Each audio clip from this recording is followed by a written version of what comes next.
Bagi kita semua, perkenalkan nama saya Sania dari program studi Bahasa Mandarin. Pada hari ini saya akan mempresentasikan dan mempersuasikan tentang restoran China yang bangkrut karena adanya virus corona. Oke, di sini ada 8 poin yang akan saya sampaikan. Yang pertama, poinnya ada bentuk kegiatan. Ya. Bentuk kegiatan yang 8 adalah kami mengunjungi sebuah restoran tersebut dan melakukan analisa tentang kasus restoran Phoenix Chinese di Sydney. Mulai dari kami membicarakan bagaimana agar restoran Phoenix Chinese di Sydney menjadi bangkit kembali. Ya, dan kami melakukan sebuah meeting di perusahaan restoran tersebut. Ya, dan melakukan kegiatan-kegiatan yang saling menyatu satu sama lainnya, terutama ketika melakukan komunikasi dalam sektor apapun, seperti komunikasi bisnis yang akan diperbincangkan dan komunikasi politik serta komunikasi antar budaya China dan Australia.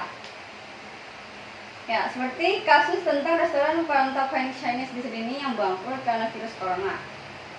Mereka terbilang cukup sangat sulit untuk menemukan masalah dan solusinya. Oke, semua masalah pasti ada jalan keluarnya dan kita harus tetap bangkit kembali. Oke. Poin yang kedua ada waktu melobi.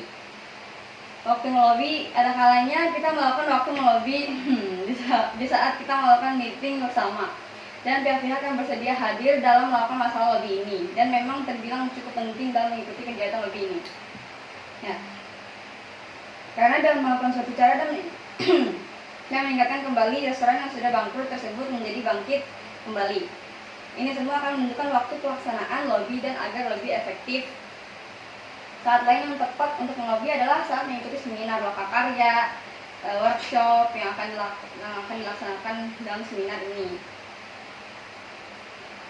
Oke, poin yang ketiga ada tempat melobi.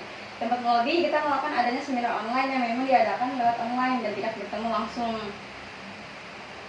Dikarenakan virus corona COVID-19 ini, maka disarankan untuk tetap berada di rumah dan mengikuti online saja. Kegiatan lobby melibatkan beberapa pihak, yaitu pelobi dan yang dilobi, seperti contoh orang yang hadir dalam melakukan acara seminar restoran tersebut. Sasaran atau pihak yang dilobi biasanya pejabat pemerintah, politisi, atau tokoh masyarakat yang mempunyai kekuasaan atau pengaruh besar. Poin yang keempat, tim lobby. Tim lobby terdapat sesuai pihak restoran yang akan mengikuti kegiatan seminar yang akan diadakan, dan yang terlibat di dalam tim kita adalah pihak restoran dan manajemen restoran sekitar 20 orang yang akan mengikuti. Oke, yang pertama ada head waiter, assistant head waiter, wine butter, captain, hostess, assistant captain, semua waiter. Tim lobby juga ada yang di luar China, seperti orang Indonesia yang bekerja di sana dan harus bisa berbahasa Mandarin. Mengenai tim yang akan hadir dalam acara seminar membangun restoran, kami berharap agar bisa melakukan kegiatan seminar dengan sangat baik dan lancar tanpa adanya paksaan dari pihak manapun, dan bersedia membangkitkan restoran penyajian China maupun restoran China lainnya. Oke. Poin kelima, tujuan lobby. Mengajak sasaran perusahaan restoran China untuk terjun langsung dan mengamati kegiatan industri restoran China. Karena memang banyak restoran China yang membuka usahanya di Indonesia serta bekerja sama dalam membangkitkan perusahaan restoran China yang sudah redup. Oke, gambaran yang jelas yang akan sampaikan adalah di mana restoran China ini mencakup tentang cara penyajian yang membedakan rasa masakan Indonesia dan China. Strategi dan pemasaran merupakan istilah dalam bisnis yang telah menjadi bagian yang tak terpisahkan. Marketing atau pemasaran tentang restoran China ini menarik dalam cita rasa khas makanan sehingga yang memang mungkin sudah tidak sedikit orang lain, dan tidak heran lagi mengenai restoran China ini yang berada di Indonesia. Nah, restoran China ini khususnya komunikasi dan pengembangan bisnis. Ya, poin ke-6, anggaran lobby. Anggaran lobby, anggaran membangkitkan restoran Phoenix Chinese memiliki pemikiran tentang biaya awal dapat membantu pemilik restoran mendapatkan dana yang diperlukan untuk meluncurkan bisnis restoran terbaru. Memang cukup terbilang dengan adanya virus corona-19 ini, usaha restoran China yang dari awal sudah bangkit tetapi malah menjadi bangkrut. dan tentunya penghasilan yang sangat berkurang,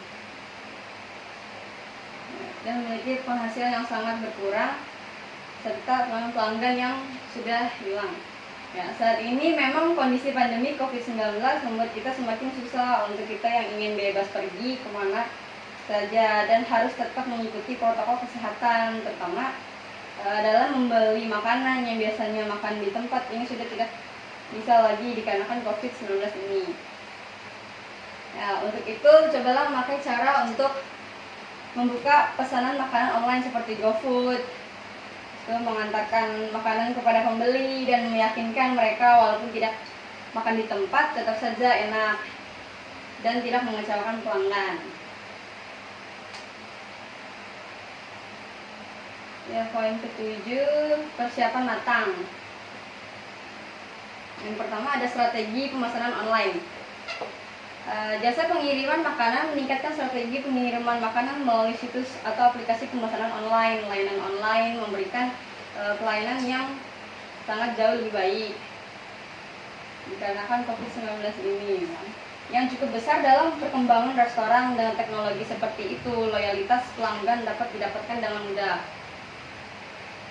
Yang kedua, dan menggunakan sistem ERP, membantu pebisnis mengelola prospek pelanggan, rincian pelanggan, data pelanggan, masukan pelanggan, tagihan, laporan, inventaris, dan lain-lainnya secara terperinci. Nah, strategi pemasaran sosial ini sangat efektif sekali dalam mengembangkan restoran yang sudah hidup menjadi bangkit lagi. Untuk meraup pelanggan, usahakan mengelola akun media sosial dengan demografi yang menarik minat pelanggan. Bangunlah hubungan antara pelanggan dan penjual terlebih dahulu, dan meyakinkan pelanggan. Tingkatkan sedikit harga penjualan restoran. Oke, sebagai pelaku bisnis, Anda harus berhati-hati dalam memutuskan kenaikan harga makanan restoran karena pada saat kondisi pandemi COVID-19 ini memang terbilang sangat merugikan karena tidak seramai makan di tempat dibandingkan pemesanan online. Untuk itu, berikan yang terbilang pas untuk ongkos kirim dan tetap mempertahankan kesetiaan pelanggan. Dengan demikian, restoran akan bangkit kembali dan harus juga ada yang sangat ekstra dalam membangkitkan restoran ini. Ya. Di sini ada penjabaran data restoran Farangtoconic China saat ingin kita bangkitkan lagi. Oke.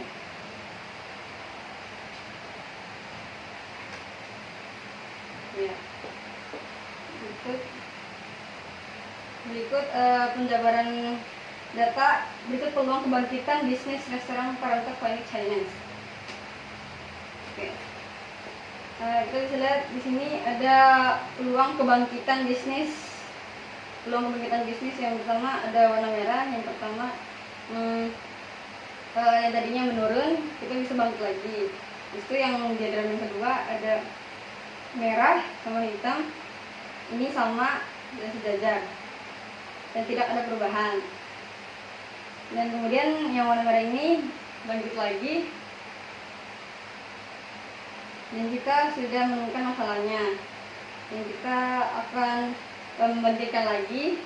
Itu ada yang warna hitam, ini dia agak menurun sedikit. Itu ada yang warna merah, dia naik, dan ada yang warna hitam.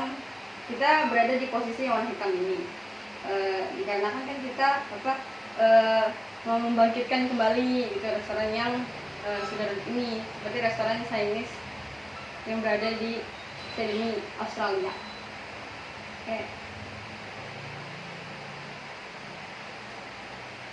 Oke, berikut demikian dengan presentasi yang saya sampaikan. Apabila ada kesalahan kata, mohon dimaafkan. Terima kasih.